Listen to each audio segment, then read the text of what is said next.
artinya antusias dari warga kota dan sekitarnya dengan hadirnya patung. Pun lah sama Mas, ke. Mak, Bapak Joko. Sih Mak. Oh bener ya. Suami saya juga bapaknya Saka dan Seka. Mudah-mudahan beliau hadir juga di sini.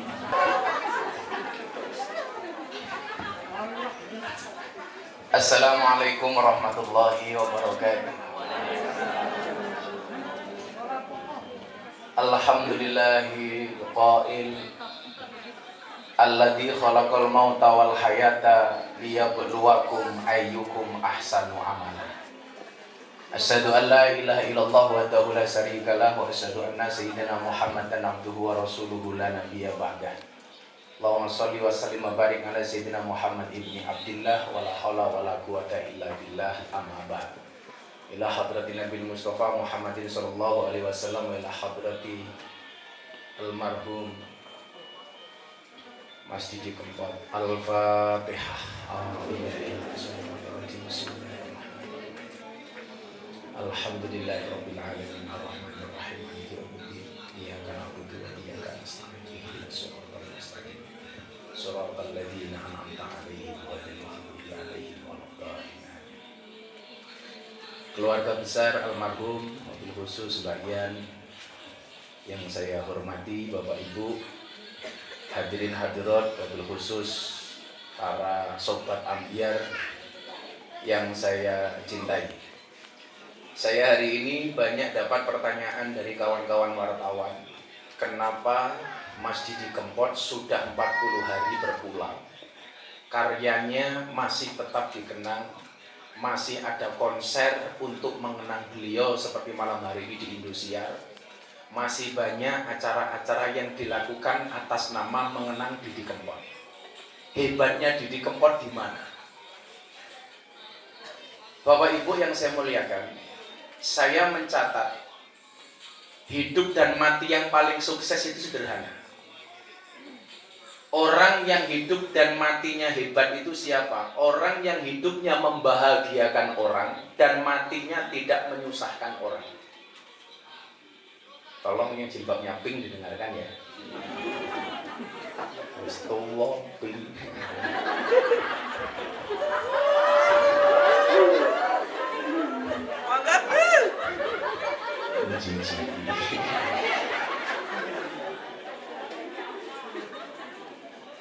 Jadi orang yang hidupnya membahagiakan orang lain dan matinya tidak menyusahkan orang lain. Dan ini terjadi pada almarhum Didi Kempot. Hidupnya membahagiakan jutaan orang dan meninggalnya nggak membuat susah. Makanya ini tantangan bagi saya untuk Wawin Laura, lanang ora wedok ora. Kalau di Thailand namanya Lady Boy. Wajahnya Lady, kakinya Boy. Ini tantangan bagi kita semuanya. Saya masih ingat betul ketika saya chatting WA dengan Mbak Yan, Mbak, tolong ceritakan berpulangnya almarhum gimana sih? Karena nggak ada sakit apapun. Setahu saya, walaupun beberapa kali manggung saya sebenarnya curiga karena nafas beliau yang terengah-engah. Ketika ketemu dengan saya di Ponorogo waktu itu, beliau istirahat, saya lihat kok ngos-ngosan. Ketika ketemu terakhir di Kendal sebulan setengah sebelum Ramadan, habis nyanyi kemudian para mbak-mbak disuruh nyanyi, beliau istirahat sama saya yang banyak ngobrol itu, beliau ngos-ngosan.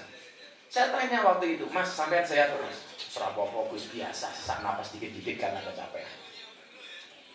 Dan saya begitu merinding ketika mendengarkan cerita Mbak Ian, bagaimana kemudian malam terakhir beliau mau berpulang.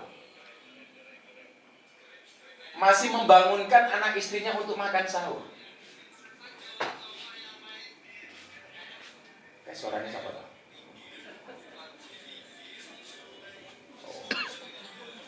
Ana suara ora ana rupa iki biasane entut.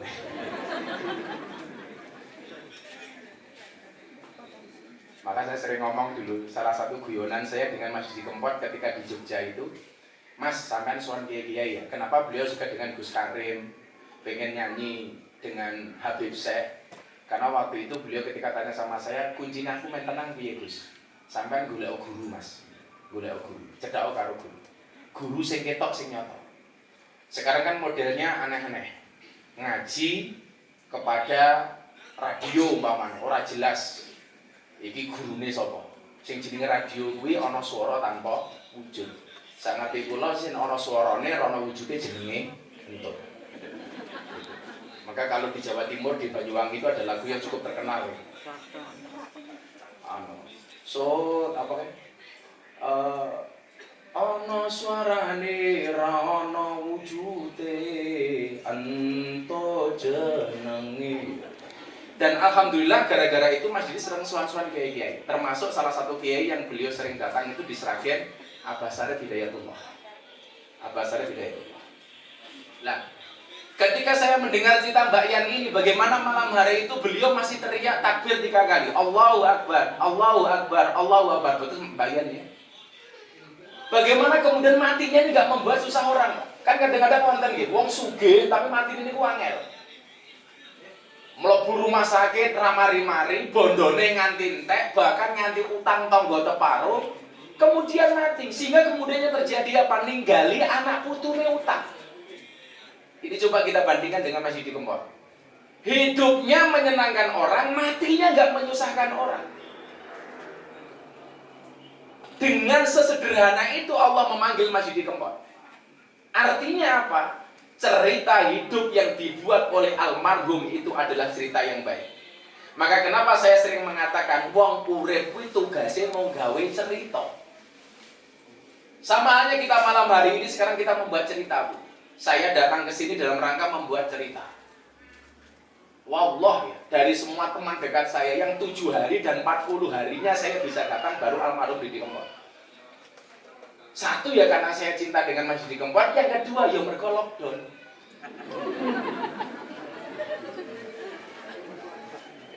Makanya hati-hati nih, kalau sekarang pemerintah mengatakan ayo kita masuk new normal. New ini anyaran, normal lagi waras. Jadi waras anyaran. Jadi dipikir kemarin-kemarin rakyat ini kentir barangkali.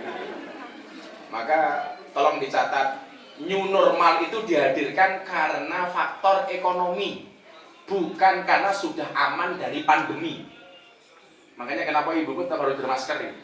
Walaupun saya nggak yakin Anda itu bermasker karena takut dengan corona atau karena merongos, saya juga nggak tahu.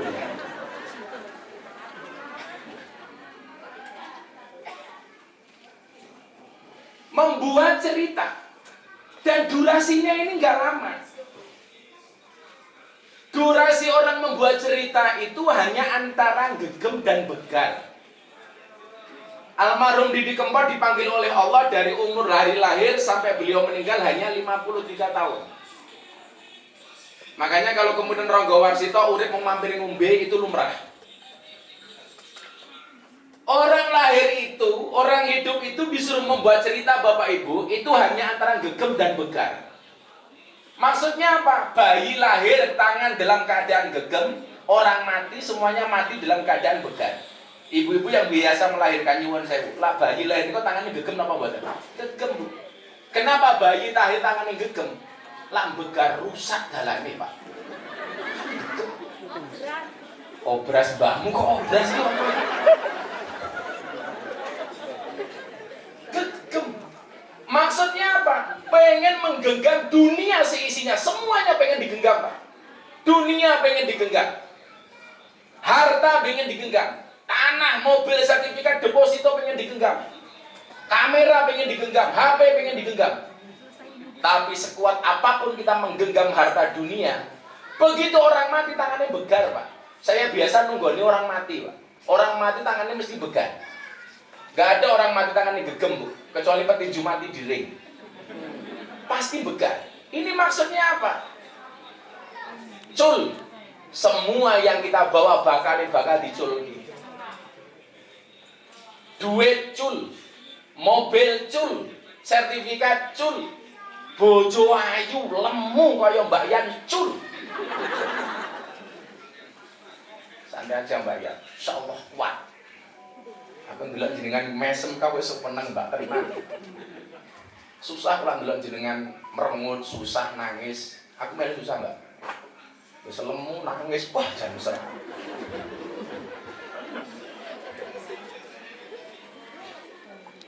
Tapi sampai mawon ibu saya lemu nggih. Kiai saya bilang kalau kamu menikah, menikahlah dengan yang gemuk, jangan menikah dengan yang kurus. Kenapa Kiai? Karena orang yang kurus itu fokus kepada penampilan, tidak pernah fokus kepada perasaan. Ya. Sip.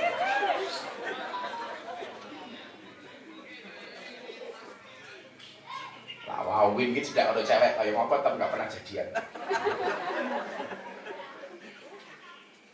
Tugasnya hanya gegem dan began, dan durasinya nggak panjang, hanya antara adzan dan sholat. Bayi lahir diadani, wong mati disolati. Jarak antara adzan dan sholat itu nggak panjang. Dan apa yang kita banggakan? Bakal licul.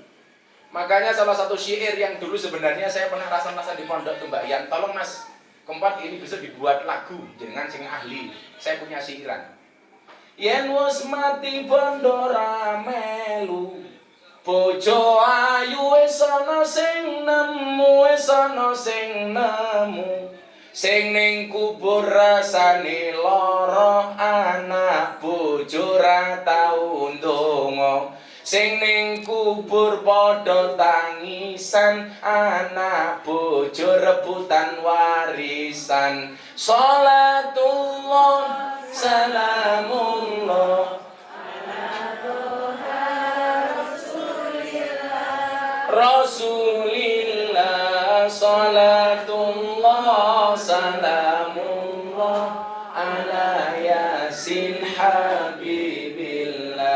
Salatullah salamullah ala yasin habibillah. Makanya kemudian pertanyaannya, mergo wong urip iku mboten suwe, apa yang harus kita lakukan? Maka Al-Quran mengatakan alladzi khalaqal mauta wal hayata liyabluwakum ayyukum ahsanu amala. Gawe yo cerita sing apik. Maka kalau orang itu ceritanya baik, begitu dia mati Bu dikenang. Soekarno meninggal dengan meninggalkan cerita yang baik. Dikenang Bu. Jadi nama bandara Soekarno Hatta. Jadi nama Gus Dur namanya baik, meninggal sampai hari ini masih dikenang. Makamnya nggak pernah berhenti dari orang berziarah. Kenapa? Meninggalkan sesuatu yang baik. Dikenang. Hari ini almarhum Didi Kempot dikenang. Bahkan wali kota bikin patung prasasti. Dikenang. Makanya kalau Wawin ini ceritanya baik, bisa juga dikenang Win.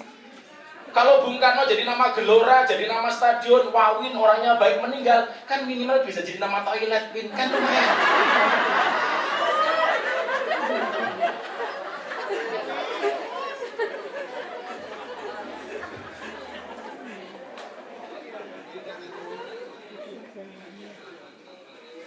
Aku ora bayangke ya, lek Wawin mati digawe patung ngene iki, patunge lanang apa banji bingung aku.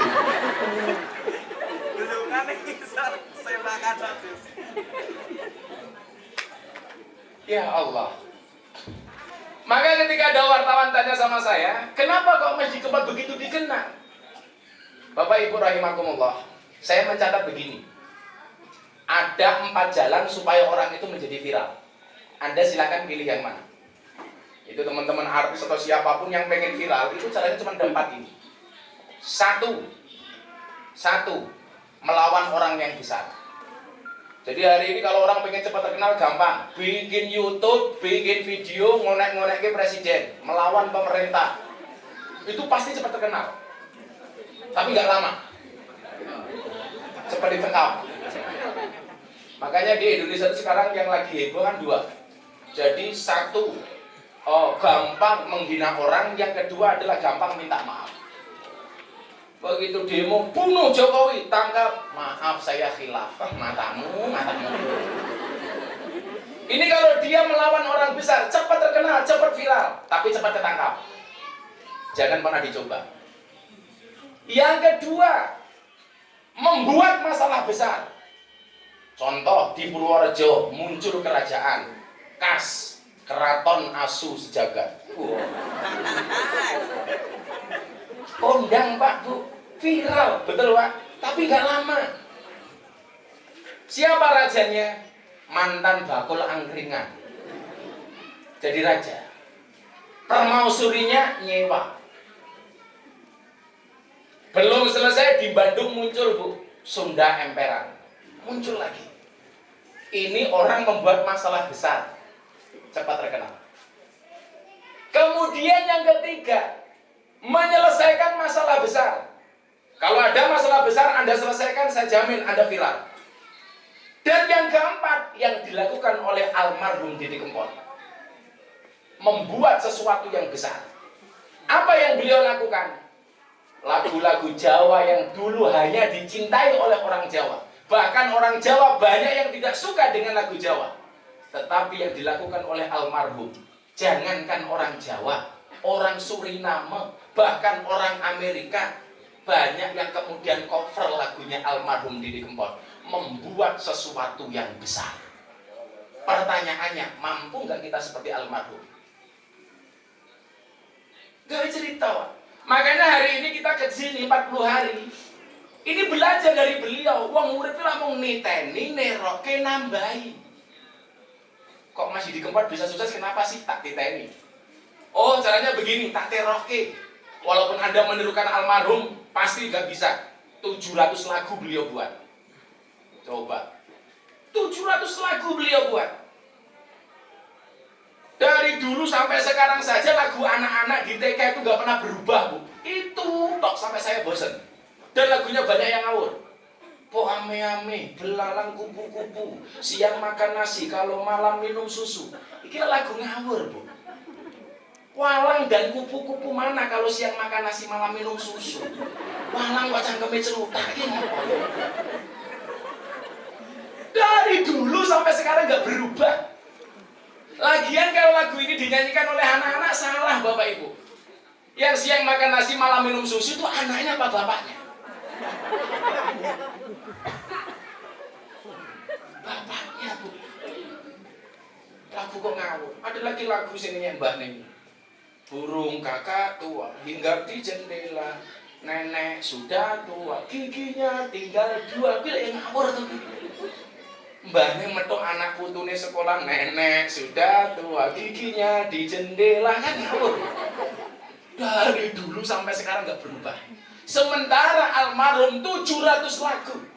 Bahkan kemarin saya ketika dikirimi lagu terakhir yang dibuat oleh almarhum yang segera launching, apa Mbak judulnya? Istighfar Sakuate, saya merinding. Jadi lagu almarhum terakhir yang segera mau di launching itu adalah judulnya Istighfar Sakuate. Masya Allah. Saya aja tiap hari ngaji kepikir lagu seperti ini, Pak. Ini almarhum kepikir, Pak. Makanya kalau saya ditanya orang bagaimana menurut Gus Miftah atas kematian Didi Kempot, apakah baik? Sangat baik. Sangat baik. Ciri-cirinya apa? Matinya tidak membuat susah orang lain. Makanya Bapak Ibu rahimakumullah, alladzi khalaqal mauta wal hayata liyabluwakum ayyukum ahsanu amala. Ini nggak panjang, durasinya antara gegem dan begar. Jaraknya hanya antara adzan dan iqomah, antara adzan dan sholat. Tidak panjang. Tetapi orang-orang seperti ini akan dikenang sepanjang zaman.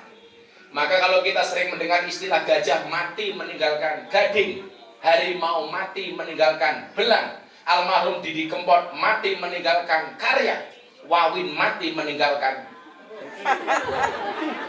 di wong memang. Saya itu sering nyebut nama Wawin dulu. Soalnya aku mungkin tahu jadi korbani Wawin.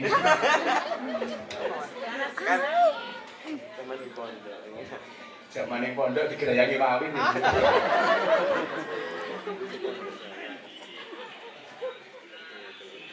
Seru ya, Bin? Aku sama kamu itu seperti Indomaret dan Alfamaret. Maksudnya apa, berdekatan tapi nggak pernah jadian.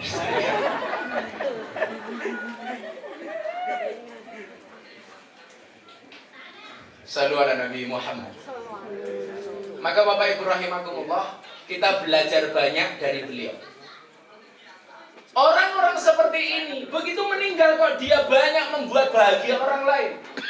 Sampai dalam kajian kitab Wasiatul Mustafa yang kemarin saya kaji di bulan Ramadan itu, ternyata Bapak Ibu, ahli ibadah itu derajatnya kalah dengan ahli dermawan, ahli bersedekah. Orang yang ahli sedekah itu derajatnya di mata Allah itu lebih tinggi dibandingkan ahli ibadah. Kenapa demikian? Ahli ibadah dia tidak bisa memberikan manfaat bagi orang lain. Sujud yang dapat manfaat dari sujudnya ya dia sendiri. Tahajud yang dapat pahala dari tahajudnya dia sendiri. Sholat yang dapat pahala dari sholatnya ya dia sendiri. Sementara orang-orang dermawan, ahli sedekah, ketika dia melakukan itu, siapa yang mendapatkan manfaat? Semua orang. Makanya ahli ibadah itu derajatnya lebih tinggi dibandingkan ahli ibadah. Ngomong masalah sedekah tidak harus uang, termasuk sedekah kebahagiaan. Maka kenapa Rasulullah mengatakan tabassamuka fi wajhi akhika shadaqah? Senyummu kepada saudaramu adalah sedekah. Coba kita lihat berapa banyak orang yang dibuat tersenyum oleh almarhum Didi Kempot. Bagaimana ketika beliau konser, beliau pegang mic nyanyi, beliau tertawa, semua pengunjung tertawa. Beliau tersenyum, semua pengunjung tersenyum. Bahkan ketika di Semarang, saya ketemu wali kota Semarang, Mas Hendi, melihat teman-teman sobat Ambiar tuh nangis-nangis sambil ngeruwes-ngeruwes dadani. Saya sama Mas Hendi tuh mikir, kayaknya tenanan apa ora ya? Begitu ambiarnya hati mereka ketika mendengarkan lagu almarhum Didi Kempot. Apakah ini tidak bernilai sodakoh? Sodakoh. Jadi lan jenengan kira sodakoh macem-macem karo wong liya, minimal aja gawe gila wong liya. Betul, Bu? Lah kowe iki ra iso gawe seneng bojomu, minimal aja gawe susah bojomu. Wong wedok rungokno kuping.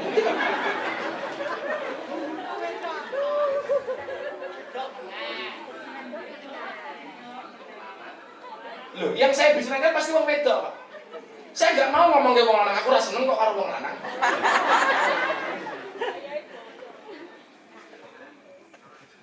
Emang bener kan, Dok? Kalau almarhum Didi Kempot saya lihat pulang dari bandara, itu ketika pulang yang dipeluk pertama bukan istrinya, Pak. Siapa? Anaknya. Makanya kalau saya ditanya suami itu lebih sayang anaknya apa istrinya, saya jawab dengan tegas anaknya.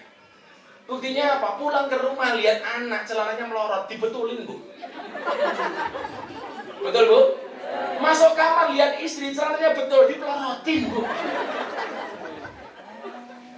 Tapi wong lanang iki kurang ajar, Pak. Iki wong lanang ngrungokno. Lalu mau ning dalan delok bocah cilik, sing dieling-eling sapa, Pak? Anake ning omah. Tapi lek ning dalan delok wong wedok ayu, lali karo bojone ning omah. Nggih napa mboten, Bu?